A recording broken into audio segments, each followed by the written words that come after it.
Apocalipse. O texto-chave do livro de Apocalipse está justamente no capítulo de número 1. Quem é que sabe me dizer qual é? É o texto-chave, né, do Apocalipse. E ele está justamente no capítulo de número 1 e é o versículo de número 3. Amém? Nós vamos ler agora que está escrito assim. Aleluia. Bem-aventurado aquele que lê e os que ouvem as palavras dessas profecias e guardam as coisas que nelas estão escritas, porque o tempo está próximo. Podem se assentar. Amém. Nós estamos felizes de mais uma vez nesta noite darmos continuidade a esse estudo e vamos entrar numa parte importante. Como falamos, estivemos trazendo um estudo aqui panorâmico, né, e introdutório acerca do Apocalipse. Falamos de as doutrinas escatológicas, de um assunto tão importante que nós tivemos passado aí já algumas semanas, né? Aprendemos um pouquinho sobre o que é morte, qual é o estado intermediário dos mortos, né? Nós aprendemos, né, também um pouquinho sobre as duas ressurreições, né? E isso foi a primeira aula. Na segunda aula nós podemos aprender um pouquinho sobre os 6 julgamentos, né? Os 6 juízos que hão de vir. Na terceira aula, se não me falha a memória, nós falamos aqui sobre a doutrina. Alguém me ajuda aí a me lembrar? O relógio profético. Israel, o relógio profético. Na quarta aula nós aprendemos sobre os gemidos que antecedem o arrebatamento, né? Então nós podemos ver de uma maneira geral, né, algumas doutrinas importantes das quais nós vamos utilizá-las aqui nesse estudo do Apocalipse, e também, né, acontecimentos gerais, tanto em Israel como no mundo, que nos mostram que, como nós lemos aqui, o tempo está próximo. Amém. É por isso que este texto é um texto-chave, porque ele fala sobre 3 bem-aventuranças das 7 que possuem no Apocalipse. O Apocalipse possui 7 bem-aventuranças. 3 delas estão inseridas aqui no capítulo de número 1. É um livro, antes de qualquer coisa, de bem-aventuranças. Eu gostaria de dizer para os irmãos que o Apocalipse é um livro que assusta só aqueles que não estão, preparados. Mas na verdade é um livro de bem-aventuranças. É um livro de esperança, é um livro de coisas boas. Quantos podem dizer amém? Amém? É vida para os que estão salvos, né? E morte para os que perecem, não é? Mas nós, como servos do Senhor, estamos aqui, não é? Já tivemos a nossa vida entregue nas mãos do Senhor Jesus, e eu tenho certeza que esse livro de Apocalipse para nós não vai ser motivo de assombro, nem de espanto. Não será um estudo bíblico. Eu quero enfatizar muito isso aqui para os irmãos entenderem. Não será um estudo de terror, não. Para nós será um estudo, amém, irmãos? Amém. De grandes bem-aventuranças, de grandes promessas que Deus, está para cumprir nas nossas vidas. Quantos podem dizer amém? Então, nós precisamos de atentar para isso. Quantos concordam? Amém. Queridos, vamos entrar aqui em algumas questões importantes. Nós temos ali, foi escrito no ano 95 a.C. Na verdade, nós vamos colocar esse ponto primeiro um tema acima ali, que eu esqueci de passar para o Jefferson, foi culpa minha. Você vai colocar assim, contexto histórico, amém? Então o estudo hoje é sobre as coisas que João viu. Nós vamos estudar sobre isso. O estudo do Apocalipse é revelação de Jesus Cristo. Então, ao estudarmos o Apocalipse inteiro, teremos um tema central que se chamará revelação de Jesus Cristo. Será que você pode dizer comigo assim? O estudo do Apocalipse é o estudo sobre as revelações de Jesus Cristo. Amém? E nós vamos estudar hoje sobre as coisas que João viu. Diga assim, as coisas que João viu. Quantos podem dizer amém? Amém? Então nós temos aqui um contexto histórico que está ali, né? Algumas coisas. Primeira coisa que eu gostaria de dizer para os irmãos, que Apocalipse, para nós esta palavra é uma palavra na linguagem portuguesa, que vem, não é, do grego apocalipto e do hebraico galo. Bem, essa palavra, não sei se eu estou pronunciando corretamente, porque a gente aprende a escrita, mas às vezes a pronúncia fica um pouco... A gente não é judeu, né? Então estou tentando pronunciá-la da melhor maneira possível. Então no hebraico galo, né? Não é o galo, aí o animal, é galo, hebraico, apocalipse. E no latim revelare. Bem?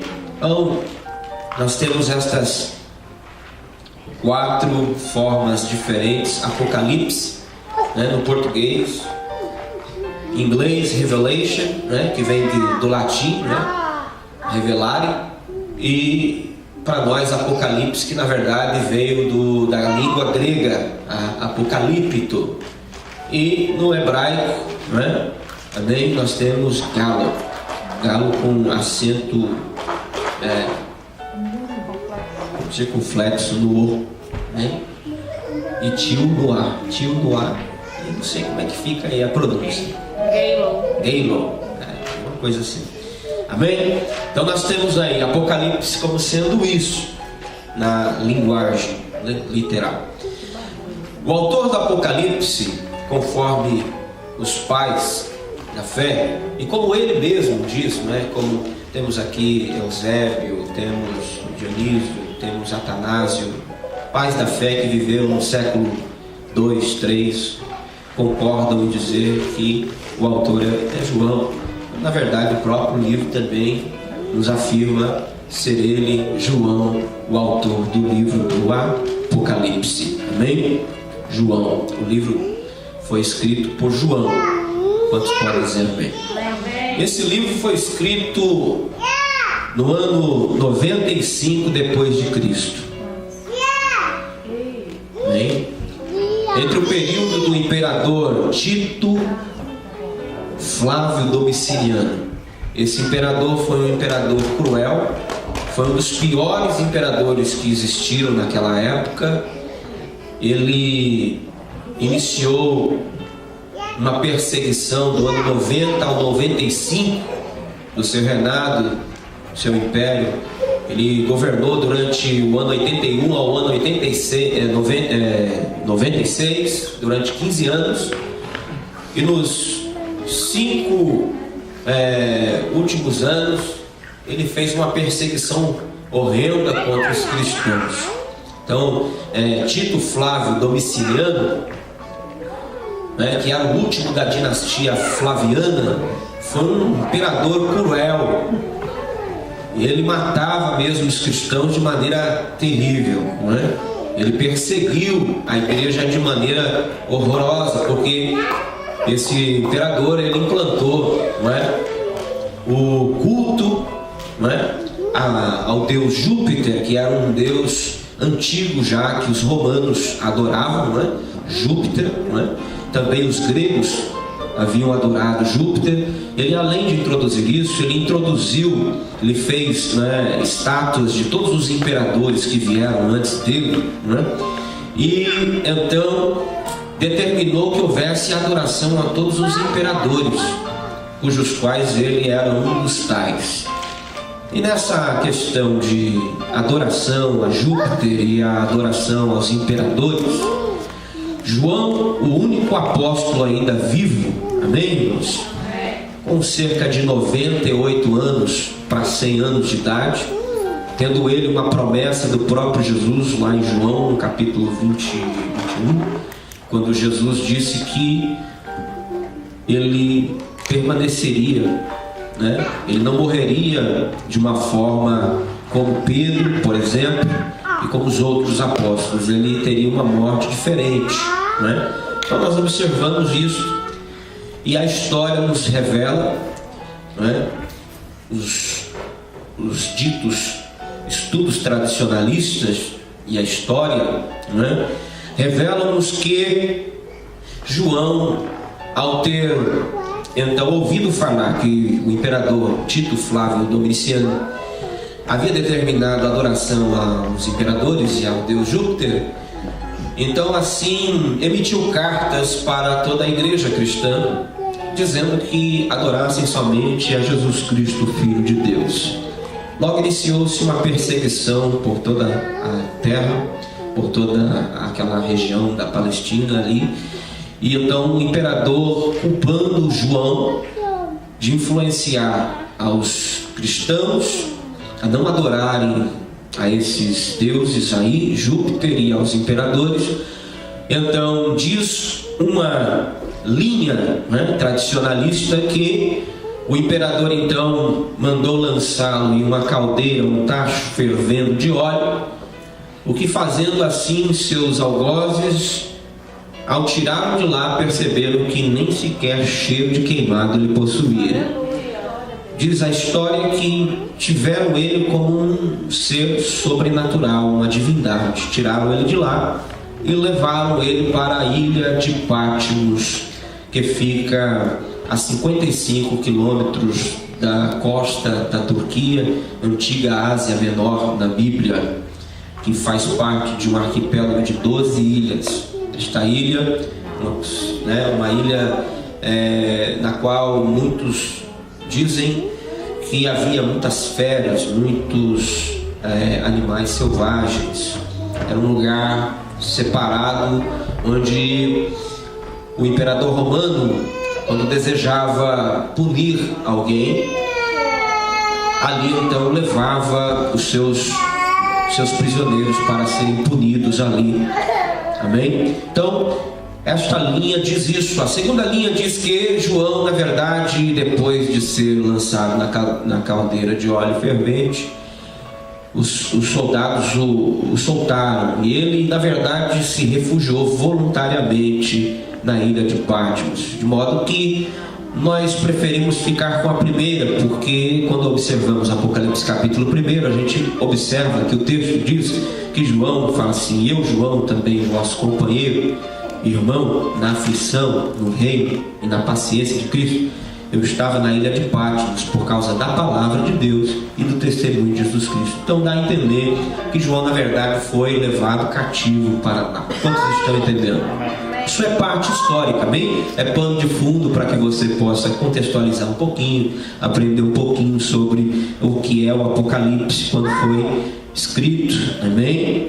Deu para entender um pouquinho sobre isso aí? É um pano de fundo histórico, não é? A ilha de Patmos fica no mar Egeu, né? Ali na Turquia, amém? 55 quilômetros distantes da costa da Turquia, não é? Antigamente chamada Ásia Menor, aonde encontrava todas as igrejas da Ásia. As igrejas da Ásia Menor, elas estão hoje no território da Turquia, amém? Quantos podem dizer amém por isso? Agora, avançando um pouquinho, nós vamos falar algumas características que estão ali do Apocalipse. O Apocalipse, antes de qualquer coisa, ele é primeiro, né? Está ao inverso ali. Ele é o livro dos sete. Diga assim, o livro dos sete. Por que ele é o livro dos sete? Porque ele é o livro que conclui o Gênesis. O Gênesis é o início, o Apocalipse é o final. Nós entendemos um pouquinho assim, na nossa pequena nosso pequeno conhecimento que temos, entendemos que Jesus Cristo é o alfa, o ômega, o princípio e o fim, e que tudo se resume naqueles que têm essa linhagem dispensacional. Nós entendemos que tudo se resume em 7 dispensações. Amém? O número 7 fala do número da perfeição, da totalidade, em que Deus fez o mundo em 6 dias e no 7º ele descansou e determinou que a terra vivenciasse 7 períodos, 7 tempos, e aí então o reino pudesse ser entregue nas mãos do Senhor, o Deus Todo-Poderoso, e ele reinaria eternamente para a glória de Deus. E aí entraríamos no estado eterno. Então, humanamente falando, terrenamente falando, Deus determinou 7 tempos, diga 7 tempos, diga 7 dispensações para a raça humana. Então nós observamos que porque o livro do Apocalipse, antes de tudo, ele é o livro do 7, porque é o livro que finaliza todas as coisas, amém? É o livro que conclui todas as profecias, é o livro que cumpre todas as promessas de Deus. Pelo menos 32 mil promessas a Bíblia possui, de Gênesis a Apocalipse, e o livro do Apocalipse é o livro que conclui todas essas promessas. Quantos podem dizer amém? Então o livro do Apocalipse é o livro do 7. Pelo menos 50 vezes a Bíblia diz no Apocalipse referências sobre 7. Nós temos 7, já no início ali, 7 castiçais. Depois nós temos 7 estrelas. Nós temos também 7 igrejas. Depois nós temos 7 anjos, 7 olhos do cordeiro, nós temos 7 espíritos, 7 trovões, nós temos 7 cabeças, 7 diademas, nós temos 7 montes, nós temos 7 reis. Depois nós temos 7 selos, 7 trombetas, 7 taças, Temos também 7 promessas, 7 bem-aventuranças, 7 promessas. Depois nós temos 7 lâmpadas, temos mais ainda, 7 galardões. Depois nós temos 7 anos de tribulação. E além disso nós temos ainda o 7º período, que é o período milenar. Quantos podem dizer amém? Então é o livro dos 7. Amém, irmãos? Amém. Então nós temos aí o Apocalipse como sendo o livro dos 7. O livro do Apocalipse também é o livro dos tronos. 38 vezes no Apocalipse nós vemos a palavra trono, porque é o livro do juízo final. Amém? Quando você lê lá em Daniel capítulo 7, a Bíblia fala no versículo de número 9 em diante, que Daniel teve uma visão acerca do final, do juízo final. E ele disse: eu estava olhando nas visões da noite, de repente foram postos uns tronos, e um ancião de dia se assentou sobre o trono, ele tinha o seu ele tinha o seu cabelo branco como a lã branca, as suas vestes eram brancas como a neve. Seu trono era um trono de fogo com rodas de fogo. Imagina um trono de fogo com rodas de fogo, e diante do trono emanava um rio de fogo que saía diante do trono. Coisa tremenda, E a Bíblia diz que milhares o serviam e milhões estavam diante dele. Aleluia. E foram postos, e a Bíblia diz assim: e assentou no trono para julgar. Oh, glórias ao nome do Senhor. Amém? Então nós observamos que o livro do Apocalipse é o livro dos tronos. E você vai observar isso, que é o livro que fala mais sobre trono. Por quê? Porque é o livro dos juízos. Quando fala de trono, fala de juízos. Fala que chegou o tempo, amém, irmãos? Dos juízos de Deus sobre a terra. Quantos podem dizer amém? Também é o livro do Cordeiro. 27 vezes nós temos a referência Cordeiro, é o livro do Cordeiro. E é também chamado o livro da igreja, porque nós temos pelo menos 18 referências no livro do Apocalipse. O interessante é que nós vamos só encontrar a palavra igreja nos 3 primeiros capítulos do Apocalipse. Depois não veremos mais. Por quê, pastor? Porque a igreja, porque o livro do Apocalipse ele é escrito para 3 povos. Diga 3 povos.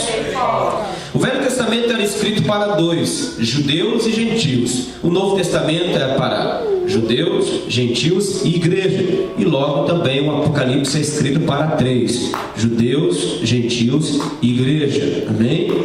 Quantos podem dizer amém? Embora aqui gentios não são povo de Deus, somente igreja e judeus são povo de Deus. Mas é escrito para 3 povos. Os 3 primeiros capítulos do Apocalipse são escritos para a igreja. Deus começa falando sobre a igreja. Você vai ver 18 referências, as 18 estão do capítulo 1 ao 3. Depois do capítulo 4 em diante, eu penso que até o 19, eu creio, nós vamos ter referências sobre Israel, os judeus. E depois termina o livro falando sobre as nações, sobre os gentios. Então o Apocalipse ele se divide em 3 fases. Primeiro, para a igreja, no início. No meio, Israel. Segundo, em terceiro, os gentios. Quantos podem dizer amém? Amém. Então a igreja é arrebatada, depois Israel passa na tribulação e no final Deus trata com os povos e as nações. Entenderam isso aqui? Quantos podem dizer amém? Amém. Deu para entender isso? Existem pelo menos 4, existem mais interpretações do Apocalipse, existem mais, principalmente hoje, outras visões, outras linhas teológicas acerca do Apocalipse, mas eu peguei pelo menos 4 das mais importantes. Nós temos uma linha chamada a visão preterista. A visão preterista é simples, ela diz que o Apocalipse foi escrito e já se cumpriu nos dias de João. O Apocalipse, nessa visão preterista, diz que já aconteceu tudo. Os 22 capítulos aconteceram ali nos dias de João. Temos a visão histórica que diz que o Apocalipse foi escrito ali desde o dia de João e até os nossos dias vem se cumprindo, amém? Paulatinamente, né?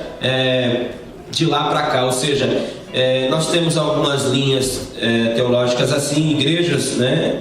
Por exemplo, o Adventista do 7º dia, eles tomam a visão histórica. Eles creem que o Apocalipse já vem se cumprindo. Por exemplo, os 4 cavalos do Apocalipse, ali nos primeiros 7 selos, eles dizem que já estão cavalgando sobre a terra, né? Então, na verdade, nós temos essa segunda visão histórica. Então, primeira visão preterista, diga preterista, que tudo se cumpriu nos dias de João. Segunda visão histórica, que vem se cumprindo de lá para cá. Terceira visão é a visão futurista, não é? A visão futurista, ela diz que, com exceção aos 3 capítulos primeiros do Apocalipse, do 4 ao 22, tudo é futurista. Quantos podem dizer amém? Então esta é a visão que nós adotamos. A Assembleia de Deus toma a visão futurista.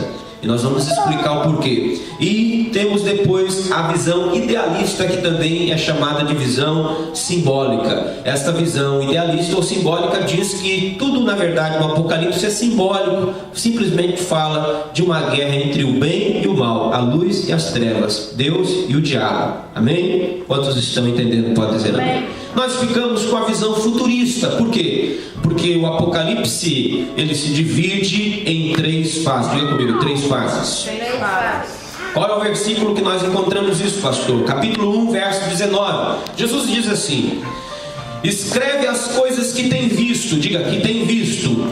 As que são e as que hão de acontecer depois destas coisas. Então ele estava dizendo assim, ó, João, escreve as coisas que você viu. Capítulo 1. Você viu a revelação ali. Depois, as que são. Quais as que são? As 7 igrejas da Ásia. Amém? Capítulo 2 e 3. nós vemos que essas 7 igrejas de fato existiram, mas que na verdade elas representam 7 tipos de igrejas diferentes que estão acontecendo até os dias de hoje. É um período da igreja. Quantos podem dizer amém? Então, as coisas que são e as que depois dessas hão de acontecer. Então, nós temos aqui a visão futurista melhor colocada. Quantos concordam comigo? É uma visão que se encaixa melhor, não é? E se fosse falar que ela é preterista, muitas coisas aqui ainda não aconteceram. Amém? Não aconteceram. Tem coisas aqui que não aconteceram. O grande terremoto que vai destruir a maioria das cidades do planeta, como está registrado no livro do Apocalipse, numa das 7 taças, não aconteceu. Não aconteceu ainda. Não é? Ainda nunca. Você já viu cair fogo do céu nos nossos dias? Não aconteceu ainda, né? Pedras de um talento pesando 50 quilos, chuva de pedra de 50 quilos, já caiu? Já caiu? Não caiu ainda, não é? Amém, irmãos? A terça parte do mar já se transformou em sangue? Não. Amém? Então a linhagem preterista está por fora, não é? A linhagem histórica também não está de acordo. Por quê? Porque na verdade essas coisas ainda não aconteceram. São coisas que vão acontecer. Amém? A terceira visão é a melhor que nós ficamos aqui. A visão idealista é uma visão das mais fracas, não é? Que diz que é só simbólica, embora que o Apocalipse ele é um livro simbólico. Quantos podem dizer amém? Amém? É uma literatura apocalíptica, não é? Simbólica. Amém? Porém, não é parábola. Parábola não dá nome aos bois, né? Parábola tem uma característica de que ela não determina local geográfico e nem dá identidade aos seus personagens. Quando você vê uma parábola, por isso às vezes muitos teólogos concordam, e eu penso igual, que a parábola, não é, do rico e Lázaro não é uma parábola. Na verdade é uma história, um fato que se ocorreu, porque Jesus determina nome, ele fala de locais, ele fala de circunstâncias, e parábola não pode haver isso. Entenderam isso? Amém? Quantos podem dizer amém? Vamos tentar prestar atenção aqui, é muito importante. Então nós já entendemos que o Apocalipse ele é dividido em 3 fases. Diga, aquilo que João viu, as coisas que são e as coisas que depois dessas vão já acontecer. Então nós estamos vivendo nas coisas que são. Vamos falar hoje sobre as coisas que João viu. Aleluia. O que é que João viu? Vamos ver se está acompanhando. Aleluia. É a revelação de Jesus Cristo. Pode passar uma mais. Apocalipse é a revelação de Jesus Cristo. O capítulo 1 começa dizendo assim: revelação de Jesus Cristo, aleluia, ao qual Deus lhe deu para quem? Para Jesus. Revelação de Jesus Cristo, ao qual o Pai lhe deu, para revelar aos teus servos. Quantos servos temos aqui? As coisas que brevemente hão de acontecer. Então é para mim e é para você. É revelação de Apocalipse. Pastor, eu não quero aprender Apocalipse não, o negócio é meio feio, é muita notícia ruim. Irmão, é revelação para nós. Quem aqui é servo de Jesus Cristo? Então você precisa aprender Apocalipse, revelação de Jesus Cristo, a qual Deus lhe deu, para revelar aos seus servos as coisas que brevemente hão de acontecer. Vai acontecer, aleluia. Diz a Bíblia isso, né? Lucas 21, quando nos fala lá no verso 30, ele diz que passarão os céus e a terra, mas estas palavras não hão de passar, elas vão acontecer. Jesus falou e vai se cumprir. As coisas que brevemente hão de acontecer, e pelo seu anjo as enviou, não é? Aqui é um anjo mesmo, um anjo que o Senhor utiliza para apresentar essas revelações para João. Então o Pai entrega a revelação a Jesus, Jesus entrega ao anjo e o anjo as notifica, né?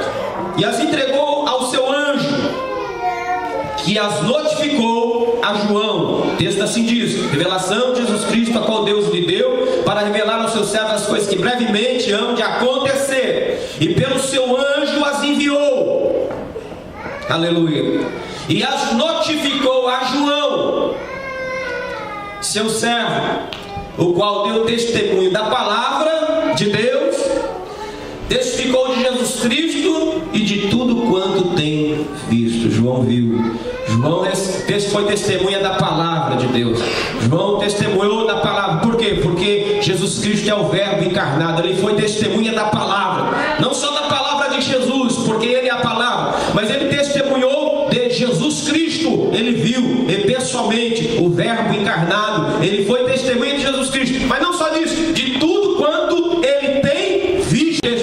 Bem-aventurado aquele que lê, bem-aventurado aquele que ouve, bem-aventurado aquele que ouve as palavras desta profecia e guarda todas as coisas que nela está escrita, porque o fim está perto. Então existem 3 bem-aventuranças aqui para quem? Para quem lê, diga primeiro, para quem lê. Segundo, para quem, aleluia, ouve.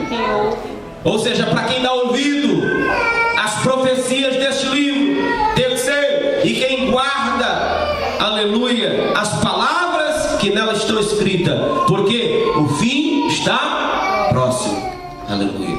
Então é bom a gente ler, é bom a gente ouvir, e é bom a gente guardar, porque quem não lê, quem não ouvir e quem não guardar, irmão, não será bem-aventurado.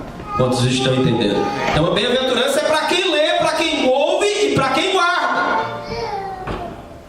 Feliz, em outras palavras, bem-aventurança é feliz, ou mais que feliz. Feliz é aquele que lê, feliz é aquele que ouve, e feliz é quem guarda essas profecias. Mas nós estamos vivendo em dias, irmão, que ninguém quer ler, ninguém quer dar ouvido e ninguém quer guardar. Então nós precisamos entender isso. Isso é sério. Por isso que é o texto-chave do Apocalipse. Amém? Então o Apocalipse é a revelação de Jesus Cristo, a qual Deus lhe deu para revelar a nós, os servos do Senhor. Jesus Cristo, né? Revelação de Jesus, não revelação de um Jesus Cristo, não é? De um Jesus Cristo como é esse pintado nas telas, não é? Por Michelangelo, pelos artistas aí, esse Jesus Cristo caído, né? Fraco, um Jesus Cristo derrotado, né? Que dá dó, né? Põe lá uma imagem dele, aí as pessoas jogam uma moedinha que fica com pena, não é esse Jesus Cristo, não. Também não é o Jesus Cristo do Mel Gibson nas telas de Hollywood, não. Um Jesus Cristo, irmão, que precisa, não é, de ajuda, não é, para cumprir o seu propósito. Não, um Jesus Cristo, não é, com ar de derrota. Não, um Jesus Cristo que vem agora como última revelação. É o Jesus Cristo que ele vem glorioso. Não é o Jesus que veio, amém, irmãos, na plenitude dos tempos, não. É o Jesus Cristo que veio vitorioso e para vencer, aleluia.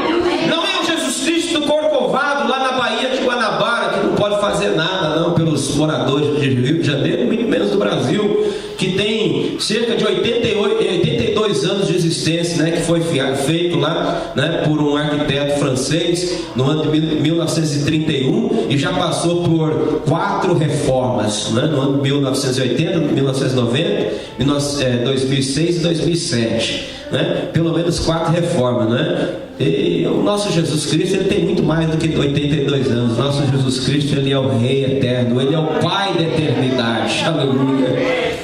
Ele não precisa ser restaurado, ele é o que restaura as nossas vidas, aleluia. Aleluia.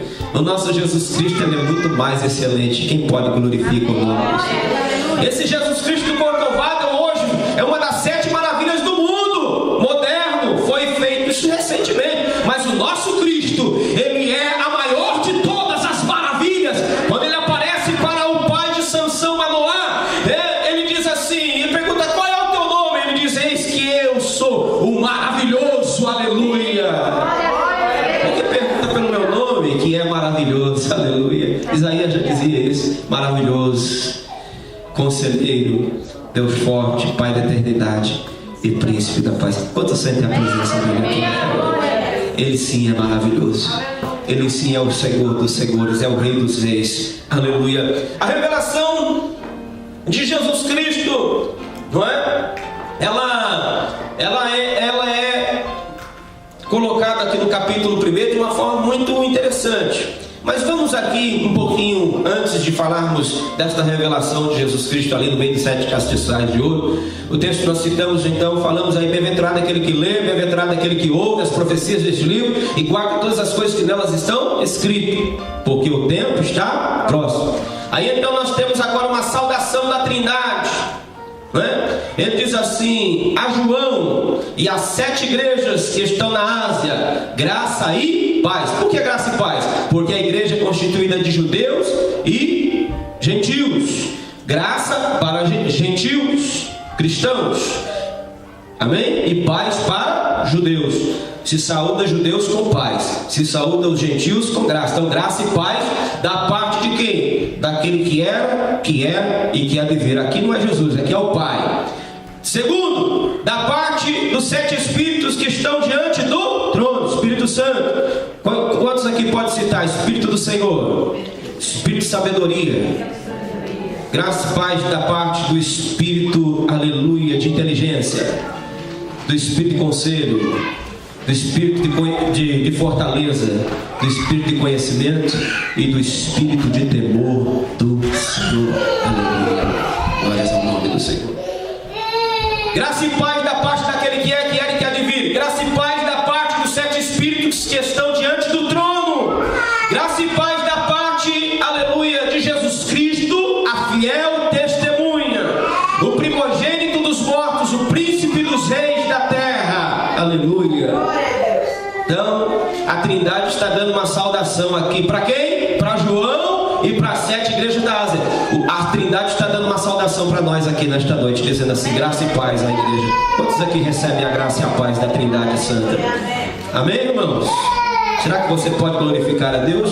Em número 624, ela diz assim: o Senhor te abençoe e te guarde, Pai. O Senhor, aleluia, faça resplandecer o seu rosto sobre ti e a sua misericórdia sobre ti, Jesus.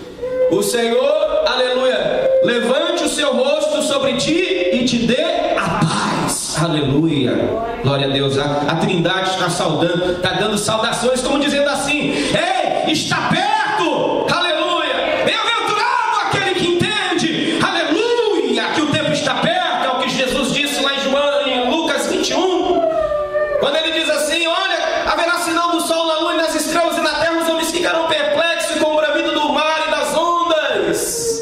Os homens desmaiarão de pavor e medo na expectativa das coisas que brevemente hão de acontecer, porque os corpos celestes serão abalados. Mas vocês não precisam de se desmaiar, não. Jesus diz assim: aleluia, quando vocês verem todas essas coisas, levantai as vossas cabeças, porque a vossa redenção está perto. Aleluia. Eis que ele vem com as nuvens. O texto continua dizendo: e todo olho verá. Aleluia. Então, irmão, não é para o pai se espantar, não. Os homens ficarão espantados, desmaiarão de pavor e medo, mas para nós é graça e paz, para nós é bem-aventurança. Aleluia. Quantos podem dizer amém? Para nós é bem-aventurança. Aleluia. Aí diz assim: e a Jesus Cristo, a fiel testemunha, o primogênito dos reis da terra,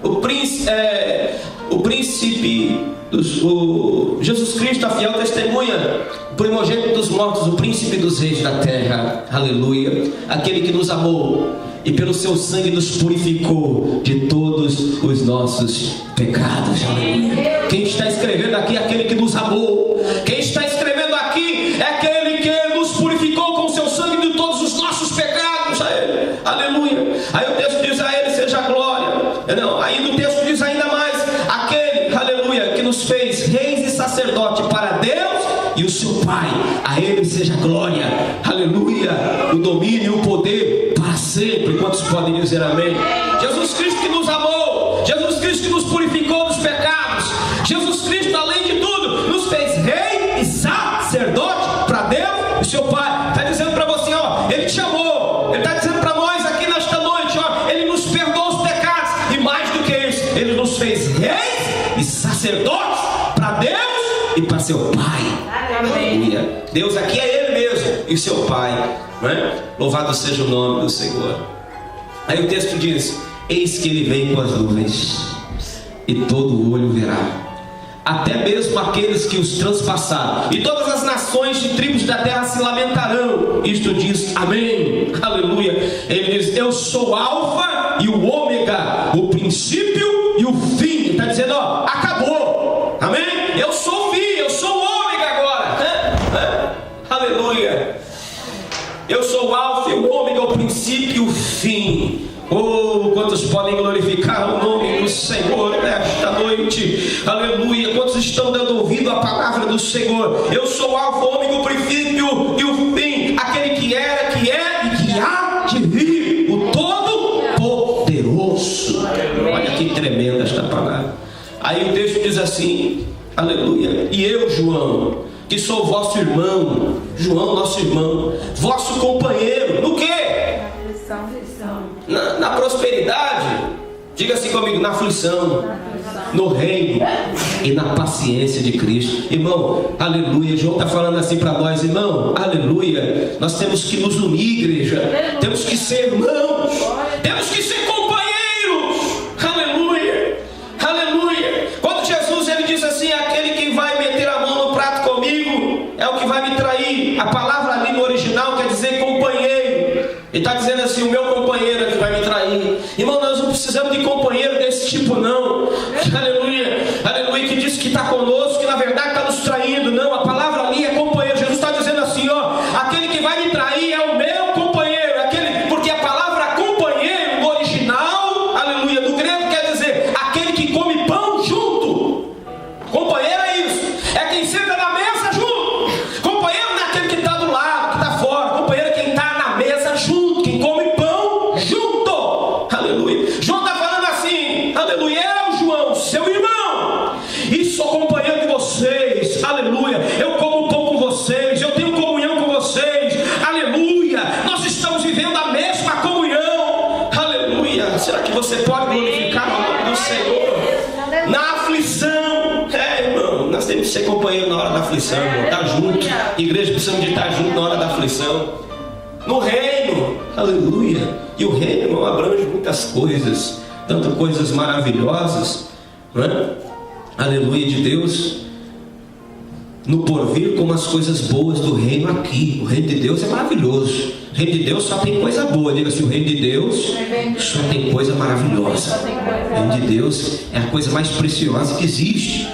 Nós temos que clamar que venha o reino de Deus, aleluia, sobre nós, amém? Então, companheiro na aflição, mas também no reino. Não é só na aflição, mas também é no gozo, na unção do Espírito de Deus, na alegria, aleluia, na aflição, mas também no reino. Você pode estar aflito, mas você também, aleluia, aleluia, faz parte do reino, aleluia. No reino, irmão, não tem tristeza, no reino não tem aflição, no reino não tem angústia, no reino só tem gozo, paz e alegria no Espírito Santo de Deus.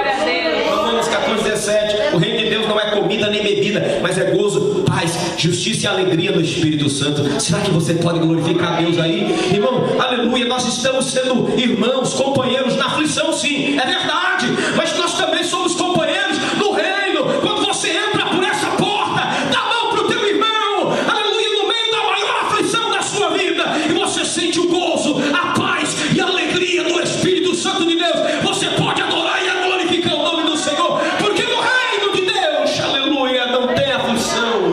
O reino de Deus, uma aflição fica de lado. E eu estou sentindo a presença de Deus agora. Aleluia. E está dizendo, não só no reino, na aflição e no reino, mas também na paciência. Diga assim, na paciência. Paciência aqui é perseverança. Diga, na perseverança. Diga, vamos ser companheiros na perseverança. Será que você pode dizer assim: eu quero ser perseverante até o fim, custe o que custar, aleluia, na aflição, mas também no reino, aleluia. Isso é maravilhoso. Quantos estão entendendo? Eu, João, vosso irmão, vosso companheiro na aflição, no reino e na paciência de Jesus Cristo. Eu estava na ilha chamada Patmos, que quer dizer morte. A ilha Patmos significa morte, mortal, né? Era o nome. Quando falava Patmos lá, todo mundo já sabia, é morte. Quem vai para lá, morre. Amém? Patmos, morte. Eu estava na ilha chamada Patmos, ou seja, eu estava na ilha chamada morte. Aleluia. Mas de repente, eu fui arrebatado em espírito no dia do Senhor. Eu estava lá para morrer, com quase 100 anos de idade. Mas de repente eu tive encontro com a vida. Aleluia. Eu estava na ilha de Patmos. Aleluia. Numa caverna, conforme os historiadores eles contam a história. Se você for lá hoje na Turquia, tem uma caverna chamada Apocalipto, a caverna Apocalipto. Tem uma livraria lá, inclusive, fizeram até, os católicos depois fizeram até uma paróquiazinha lá, né, para São João, mas na verdade isso é coisa da religião, né? Nós não temos nada com isso. O que importa é que estava ele lá na ilha de Patmos, na ilha da morte, perto da sua morte, quando de repente ele foi arrebatado. Irmão, que a ação do Espírito de Deus está me dizendo: você pode estar vivendo os últimos dias da sua vida, a igreja pode estar vivendo os últimos dias da nossa vida aqui, mas queridos, eu quero te dizer uma coisa: nem todos morreremos, mas aleluia, no abrir e fechar de olhos, ao toque da trombeta de Deus, voz de arcanjo, aleluia, nós seremos arrebatados e subiremos. Quem tem essa esperança, levante a mão.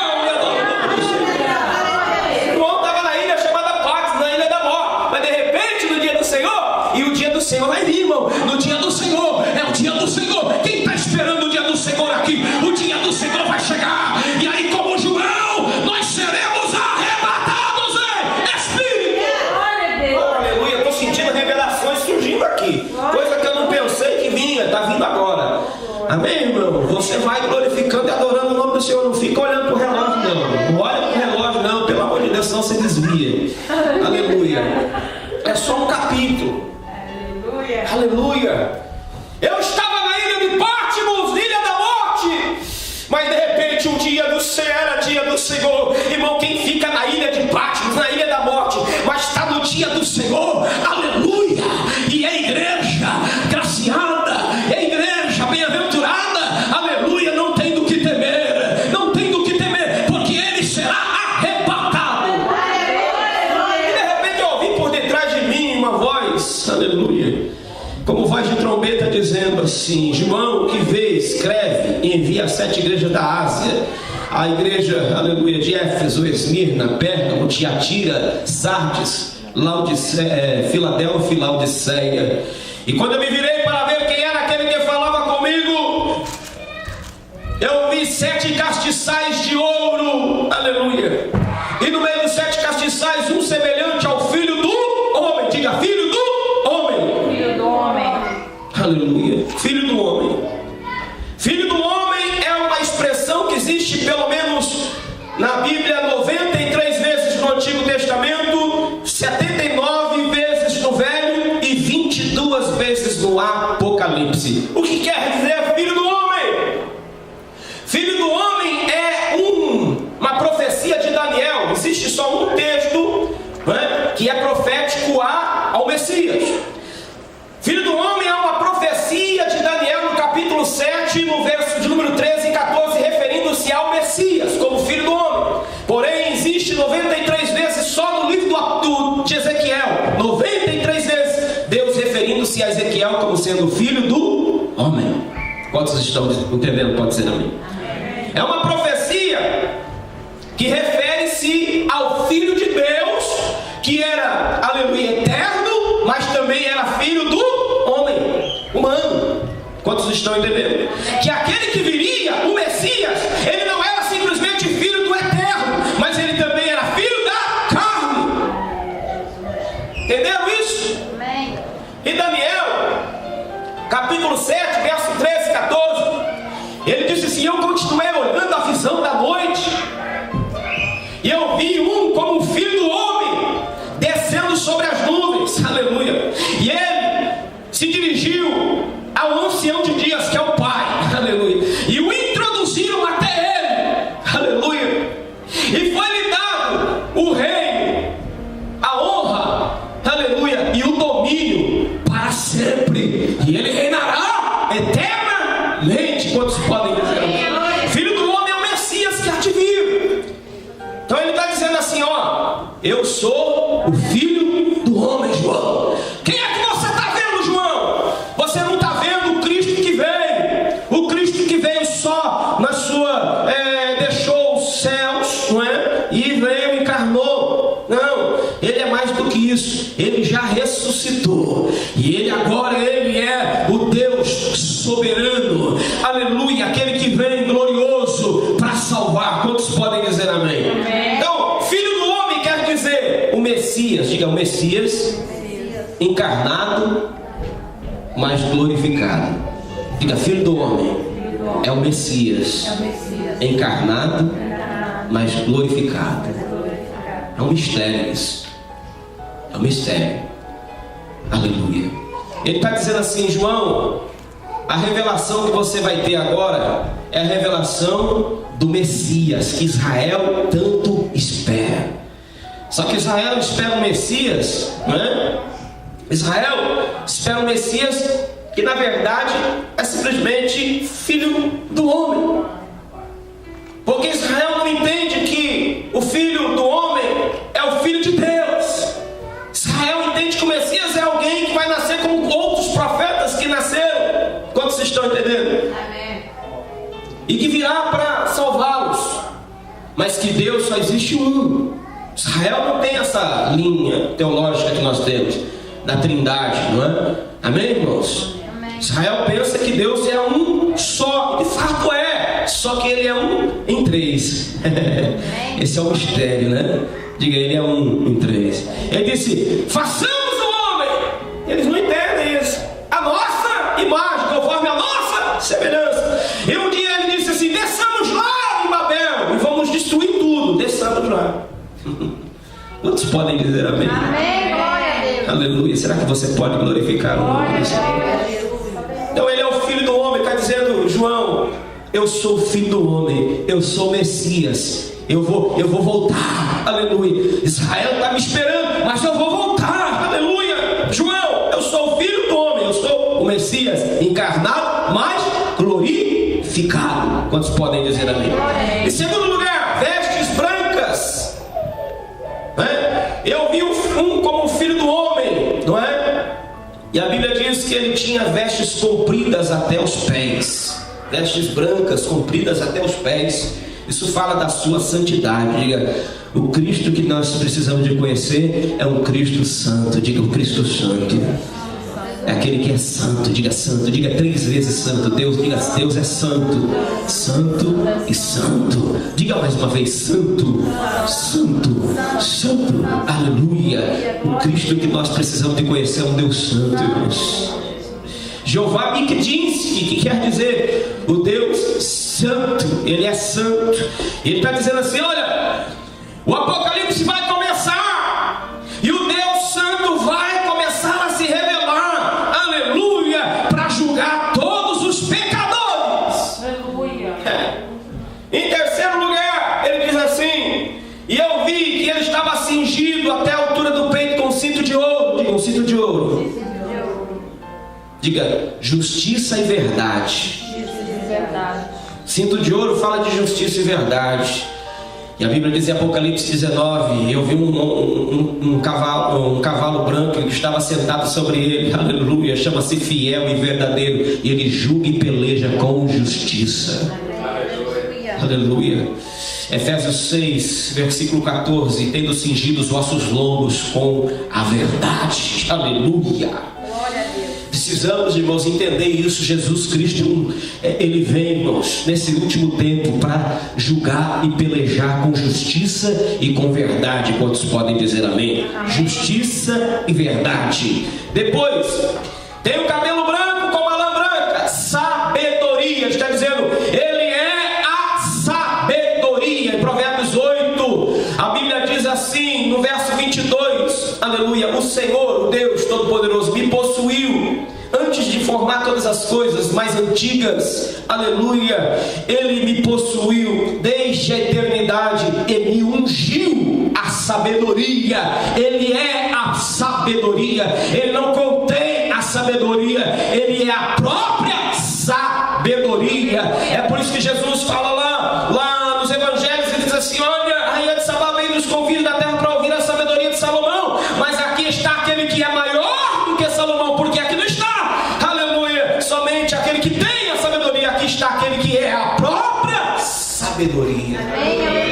sabe todas as coisas. Ele conhece todas as coisas. Amém, aleluia. Depois, pés como, melhor, olhos como chama de fogo. Diga assim: Ele é o Deus onisciente, Ele sabe tudo. Onisciente. Provérbios 15:3. Os olhos do Senhor estão em todos os lugares, contemplando os maus e os bons. Diga: Ele é Deus onisciente. Pés como latão reluzente, como que refinados na fornalha. Diga assim: Ele é o Deus onipresente, Ele está em todos os lugares. Amém, aleluia. Glória a Deus. Voz como multidão de muitas águas. Diga assim: Ele é o Deus onipotente. Aleluia. Ele é o Deus todo-poderoso. Aleluia. Quando Davi fala lá em 2 Samuel 22, o seu cântico, quando Deus o livrou de Saul, ele diz lá no verso de número 14, ele diz assim: eu clamei, antes ainda ele diz assim, lá acho que verso 10, 8 ou 10, ele diz: eu clamei na minha angústia, Ele me livrou dos meus inimigos. Aleluia. Então a terra tremeu, os céus se abalaram, aleluia, e foram sacudidos. Ele rasgou o céu, desceu, tendo cingido sobre os pés de uma nuvem, aleluia. Ele voou sobre as asas de um querubim e foi visto voando sobre as asas do vento, aleluia. Se enrolou, aleluia, em uma nuvem espessa, aleluia. E o Altíssimo clamou com voz de trovão e fez ouvir-se a sua voz. Aleluia. Atirou flechas de relâmpagos para todos os lados. Oh, aleluia. Ele é o Altíssimo, Todo-Poderoso. Ele fala com voz de trovão. Ele fala com voz de, aleluia, de multidão, de muitas águas.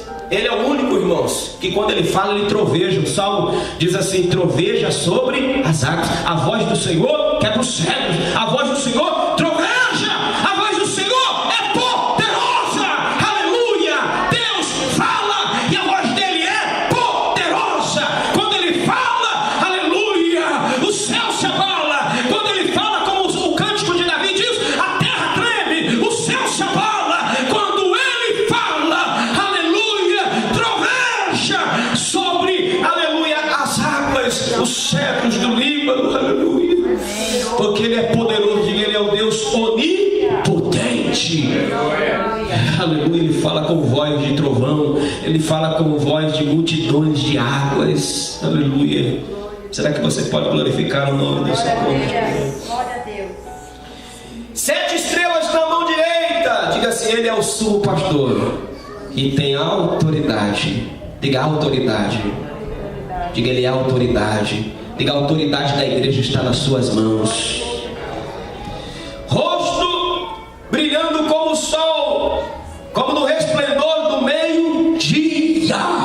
Aleluia. Ele é a glória de Deus. E quando eu vi, eu caí como morto, mas ele estendeu a sua destra para mim e disse: não temas, João, eu sou, aleluia, o início e o fim. Eu sou o que é vivo, fui morto, mas eu estou vivo para sempre. Tenho as chaves da morte e do inferno, João. Não temas, João, eu sou a glória de Deus.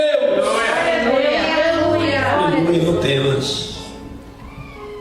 E Moisés disse lá em Êxodo 24, no verso 17, que a glória tem um aspecto. Ele disse assim: e a semelhança da glória de Deus no cume do monte era como um fogo consumidor. Irmão, a glória de Deus é um fogo consumidor. Quando João, irmãos, eu não entendo isso aqui, João em espírito, ele não estava em corpo, ele foi arrebatado em espírito. Como é que ele em espírito, eu não sei explicar, ele cai como morto diante, aleluia, daquele que é. Imagina como ele não é poderoso, irmão.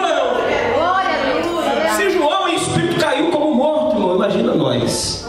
Diga: o aspecto da glória dele é como um fogo consumidor para os que perecem, mas para nós não temos que temer. Diga assim: não temas, porque a glória de Deus não vai nos matar, mas vai nos levantar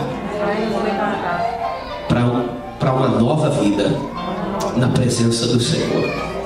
Aleluia, louva a Deus nesta noite. Amém. Nós precisamos de conhecer mais essa glória, irmãos. Nós temos que conhecer mais essa glória, mas a gente tem medo de conhecer a glória, porque ela é fogo consumidor.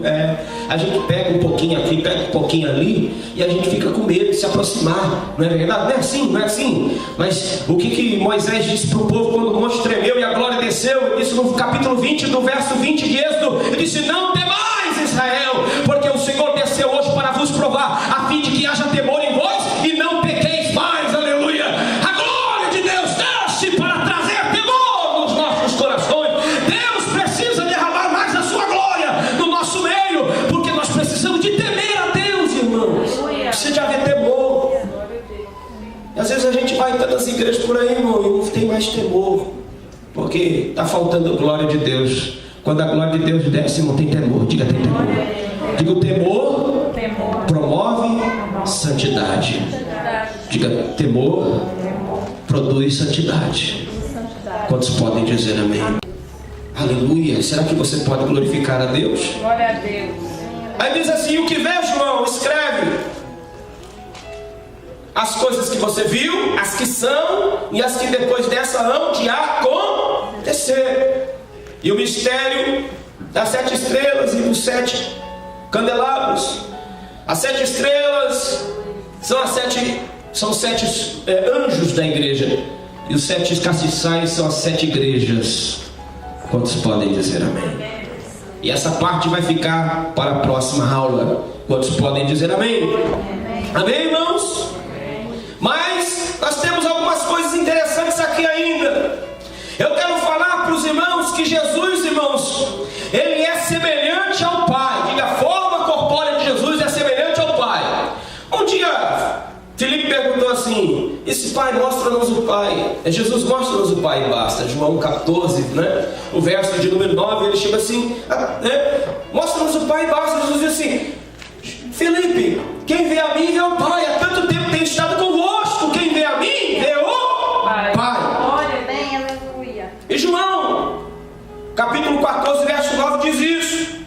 Quando a Bíblia fala aqui em Apocalipse, capítulo de número 1, diz que ele é o filho do homem. Amém? Amém. É o filho do homem. E como é que é o filho do homem? Tem cabelo branco como a lã branca, vestes brancas, olhos como chama de fogo, não é? E olha o que a Bíblia diz em Daniel 7:9. E eu continuei olhando até que foram colocados uns tronos, e vi um ancião de dia se assentar. Alguém diz assim: é Jesus, não é? Sua veste era branca como a neve, seus cabelos eram brancos como a lã branca. Aí o verso de número 13 diz assim: e eu continuei olhando nas minhas visões da noite, e eis que vinha nas nuvens do céu como filho do homem, e dirigiu-se ao ancião de dias, e o fizeram chegar até ele. Então aqui o ancião de dias, que tem cabelo branco como a lã branca, vestes brancas como a neve, lhe é introduzido um que se chama o Filho do Homem. Como é que é o Filho do Homem em Apocalipse capítulo 1? Do mesmo jeito. Quem vê o Filho do Homem, vê o ancião de dias. E o ancião de dias, o texto diz no verso 14, aleluia, e ele é introduzido, o Filho do Homem, no ancião de dias. Os anjos o introduzem a ele, e a Bíblia diz que é visto por Daniel descendo sobre as nuvens, e o ancião de dias, o texto diz, lhe dá, aleluia, o poder, o domínio, o reino e a honra para reinar eternamente. Quantos podem glorificar a ele? Diga assim: Jesus Cristo é igualzinho o Pai. Diga, quem vê Jesus vê o Pai. Amém? Amém. Você pode glorificar a Deus comigo? Diga, Jesus é igualzinho o Espírito Santo. Diga, Jesus é igualzinho o Espírito Santo. Amém. Onde que está isso na Bíblia, pastor? Nós precisamos de ler um pouquinho mais a Bíblia. Mas em Ezequiel capítulo 1, o verso 26 e 27, Ezequiel tem a visão da glória do Senhor. Ele diz assim: e vi acima do firmamento sair um homem assentado num trono, todos, assim, parafraseando, né, falando nas minhas palavras, um trono de safira, como de cor de ambar, cor de fogo. Dos lombos para cima desse homem era semelhante ao fogo dentro do seu interior, e dos lombos para baixo era semelhante ao fogo dentro do seu interior, e ao seu redor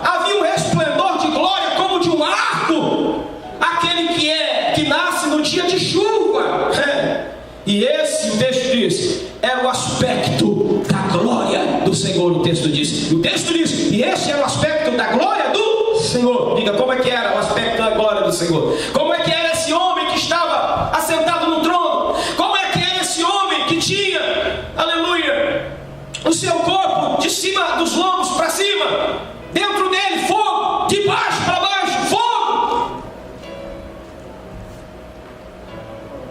E aí, isso aí é quem, pastor? Isso aí é Jesus, diga Jesus. E o Espírito Santo? Capítulo 8, verso de número 2 e 3. E eu olhei, e eis um semelhante à aparência do fogo. Dos lombos para cima era fogo, dos lombos para baixo, fogo como cor de ambar, da mesma cor. E estendeu com forma de mão, e me tocou, e me tomou pelos cabelos, o Espírito de Deus, e me estendeu sobre os céus e sobre a terra. O Espírito Santo de Deus, Ele é uma pessoa, Ele tem forma corpórea como da Trindade, Ele é semelhante ao Pai, ao Filho, os três são um. 1 João capítulo 5, 6 e 7. Aleluia, no céu há três testemunhas: o Pai, a Palavra e o Espírito. E o Espírito é o que testifica do Pai e da Palavra. Diga, os três são um. Quantos podem dizer amém? Amém. Amém. Glória a Deus. Será que você pode glorificar o nome do Senhor? Agora nós vamos terminar. Você me tolera mais 5 minutos? Amém. Eu quero falar algo interessantíssimo aqui que o Espírito Santo reservou para o final. Existe um mistério no corpo glorificado de Jesus Cristo e da igreja.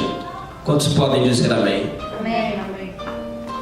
Eu quero falar aqui de algumas diferenças entre o corpo de um anjo e o corpo de uma pessoa glorificada.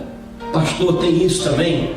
A Bíblia fala em 1 Coríntios capítulo 15 que há corpos terrestres e corpos celestes.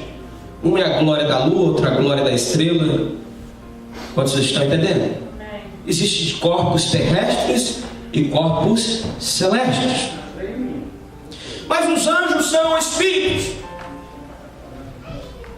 E qual é a diferença entre um corpo glorificado, que também é celestial e espiritual, de um anjo também que é espiritual? Tem diferença, pastor? Tem diferença. Porque diga assim comigo assim: os anjos foram criados. O corpo glorificado é transformado. Diga, é transformado. Ele não é criado, ele é transformado. Diferente. Segundo, o corpo angelical nunca experimentou a morte. O corpo glorificado, a Bíblia diz em 1 Coríntios 15 que ele é semeado na morte. Semeia-se o corpo corruptível, ressuscita-se o incorruptível. Amém. Glória a Deus. Terceiro, o corpo angelical é um pouquinho maior do que o corpo glorificado, um pouquinho maior. Mas não tem glória e nem honra como o corpo glorificado. Diga, nós somos um pouquinho menor que os anjos em estatura. Diga, em estatura. Salmo 8, a Bíblia diz: nos fizestes um pouquinho menor do que os anjos. Diga assim, mas de glória e honra nos coroaste. Amém. Glória a Deus. Diga, o corpo glorificado é menor do que os anjos. Os anjos geralmente são altos, são fortes. Um anjo, irmão, é tão forte que ele é parecido com Deus, mas nele não é igual a Deus. Amém. Glória a Deus.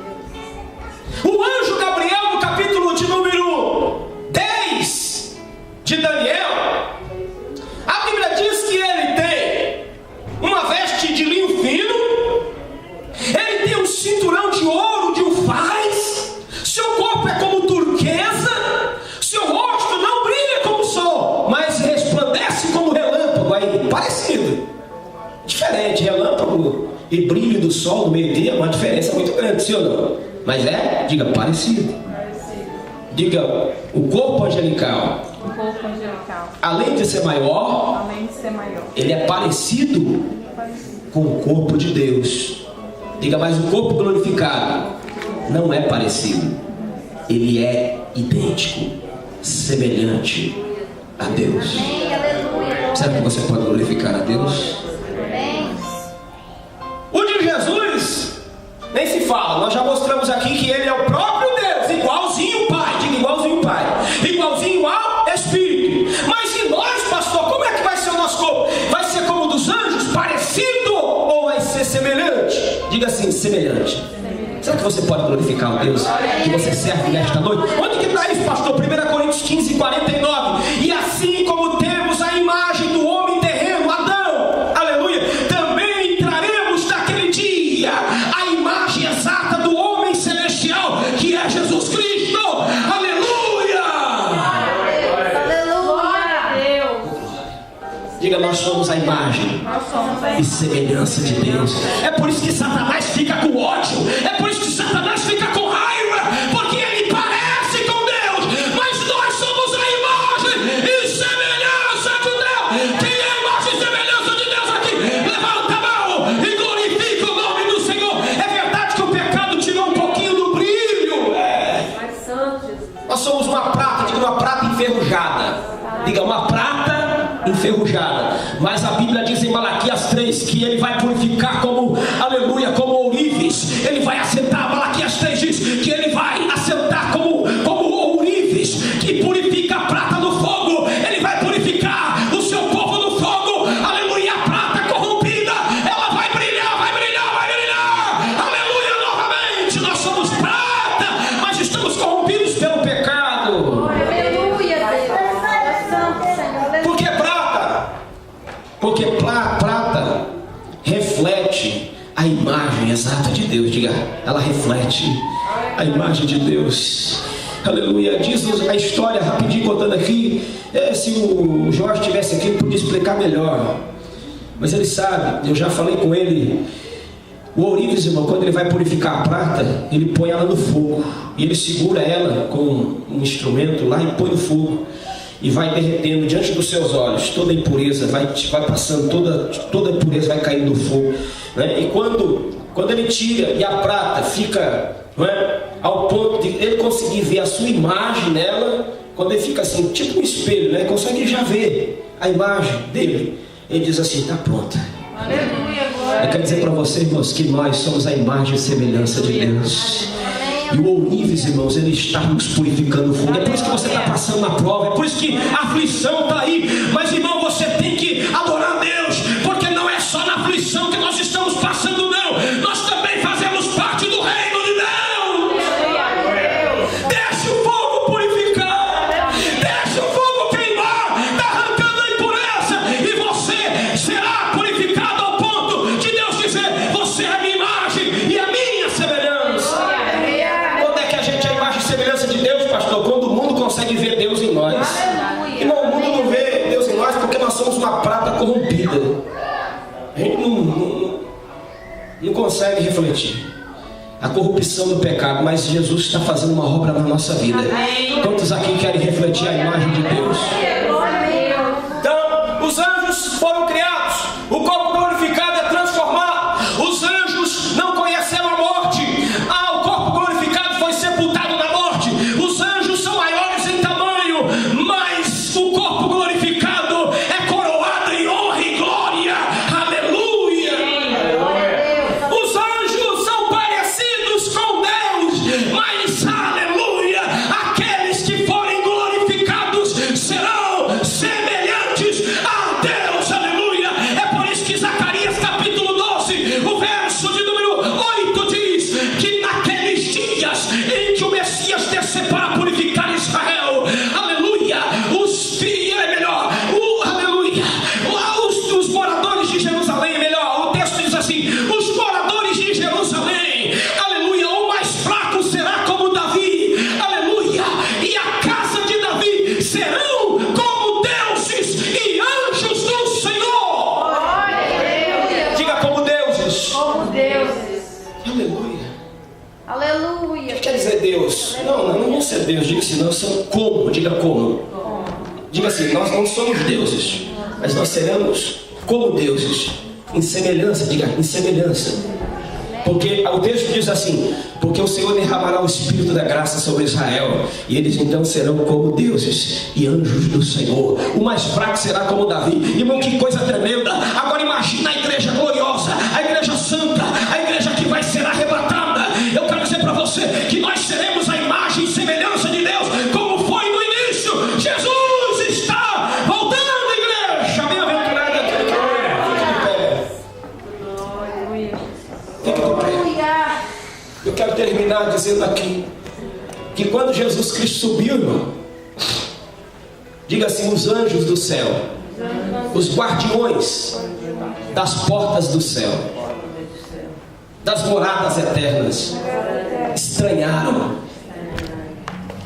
o corpo de Jesus. Isso teve. Estranharam. Porque diga assim: anjo não é onisciente, anjo não é onipotente, não é onipresente.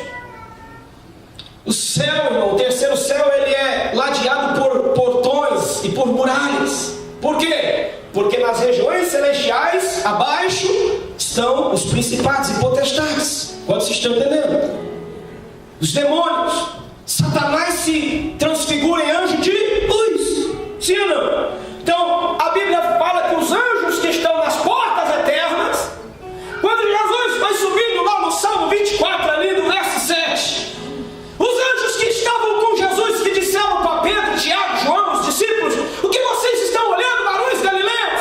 O mesmo Jesus Cristo que vocês viram subir é o mesmo que vai descer. E eles subiram e levaram Jesus. E Jesus vai subindo, e com ele vem Daniel, Ezequiel, Isaías, Jeremias, os pais Abraão, aleluia, Isaac, Jacó, aleluia, Judá, Pérez, Esrom, Arão, Aminadab, Salmão, Boaz, Obed, Jessé, Davi, Salomão, Roboão, Abias, Asas e tantos outros, e vieram com eles todos os pais que morreram em Cristo. Aleluia. Aleluia.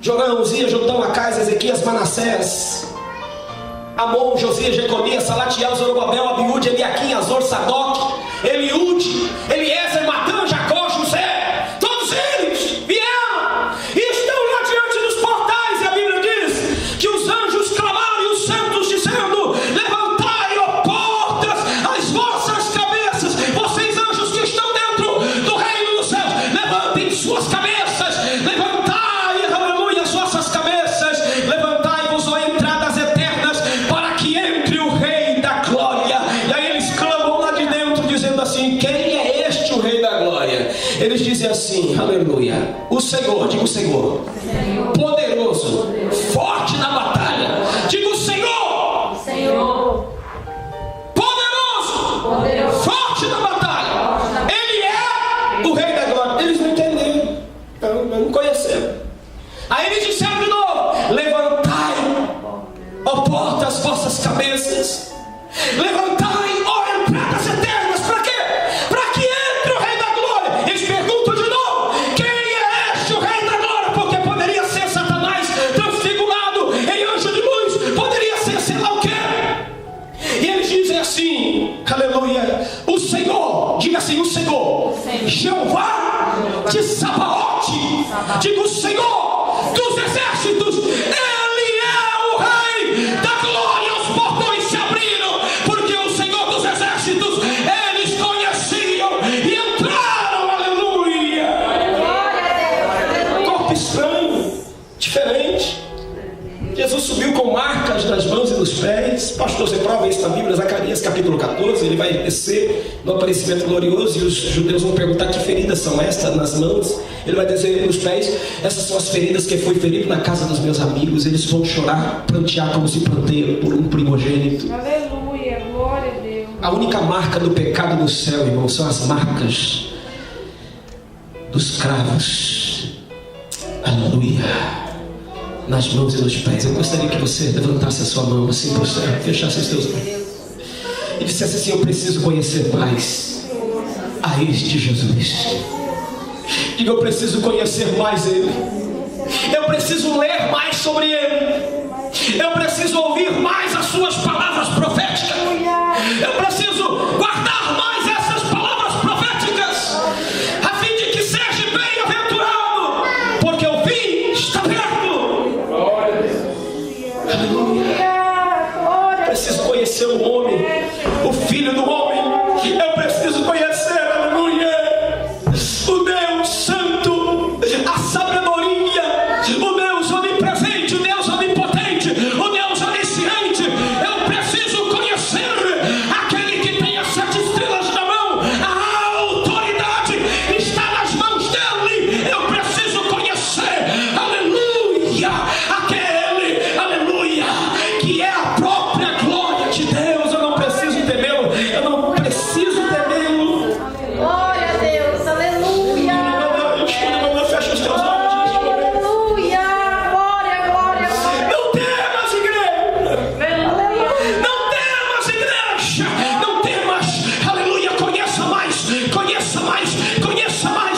Se você é companheiro dele, aleluia, dá a mão para ele nesse momento e adora um pouquinho aí. Fala com Deus um pouquinho, glorifica Deus um pouquinho, esquece um pouquinho da luta, esquece um pouquinho da aflição. Aleluia, você é companheiro com ele, não só na angústia, mas também no reino e na paciência de Jesus Cristo. Se você adora um pouquinho aí, adora um pouquinho, a luta vai passar, a luta vai passar, a luta vai passar. Você pode estar na ilha chamada Patmos, você pode estar entre a vida e a morte, você pode estar se sentindo, aleluia, como alguém que já não tem mais chance, já não tem mais vida, não tem mais esperança, como João estava na ilha chamada morte. Eu quero te dizer nesta noite, o dia do Senhor vem aí, o dia do Senhor vem aí, o dia do Senhor vem aí, aleluia. Aleluia, Deus.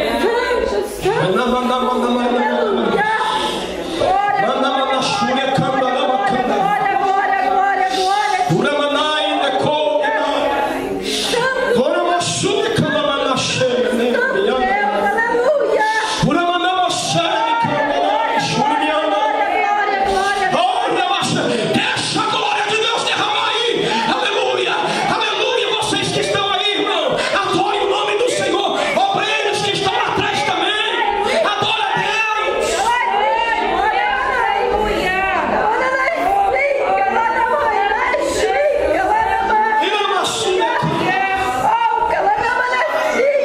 Precisamos de conhecer mais esse Jesus, precisamos de conhecer mais Ele, precisamos conhecê-lo melhor, precisamos conhecê-lo mais, precisamos conhecê-lo mais, precisamos conhecê-lo mais,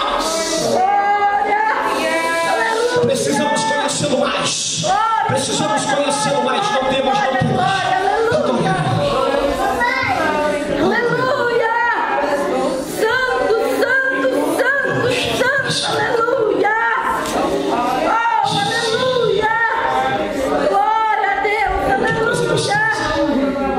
Que coisa maravilhosa. Apocalipse não é um livro de terror. Apocalipse não é um livro assustador, assombroso. Apocalipse é um livro de cumprimentos, de promessas maravilhosas. Só é livro de terror para quem vai ficar, mas para quem vai subir, é o que nós mais ansiamos, é o que nós mais desejamos. Não precisa de ficar com medo, não. Você não precisa de fazer como muitos livros que tem na capa, no índice. Quando você lê esse livro, ora bem, jejua bastante, com medo, né? Porque o negócio aqui é pesado. Não ora e jejua por causa do medo, não. Ora e jejua porque você lê Bíblia. É gostoso mais orar e jejuar para ler Bíblia, mesmo. Não precisa disso, não. Aleluia. É a palavra de Deus. Aleluia. É a revelação mais perfeita e exata do Filho do Homem. É a melhor. Não tem pintor nesse mundo que pode pintar esse Cristo glorioso, porque não dá nem para olhar para o outro. Se um espírito de um crente caiu como morto, ao olhar, imagina, irmão, um homem, como é que vai ver? Porque o pintor precisa de ver, não é verdade? Como é que vê? Como é que pinta sem ver? Não dá. Mas eu quero dizer para você, irmão, Jesus disse: um dia nós veremos como Ele é, face a face. Diga face a face. Você verá como Ele é, face a face. Glória a Deus. Aleluia. Irmão, para ver Deus face a face, aqui provo mais uma vez, tem que ser igual. Tem que ser semelhantes. Igual não, porque igual, diferença entre igual e semelhante é muito diferente. Jesus é igual ao Pai e ao Espírito, porque Ele é Deus, mas nós somos semelhantes, diferente. Aleluia, glória a Deus. Semelhante, parecido. Dois gêmeos, né? Parecidos, semelhantes. Quer dizer para você que você só vai poder ver a imagem de Deus porque você vai ser semelhante. Aleluia, glória a Deus. Aleluia. Será que você pode glorificar o nome do Senhor? Senhor, aleluia. Eu quero terminar, irmãos, mas a presença de Jesus está gostosa demais aqui. Eu verei como Ele é, face a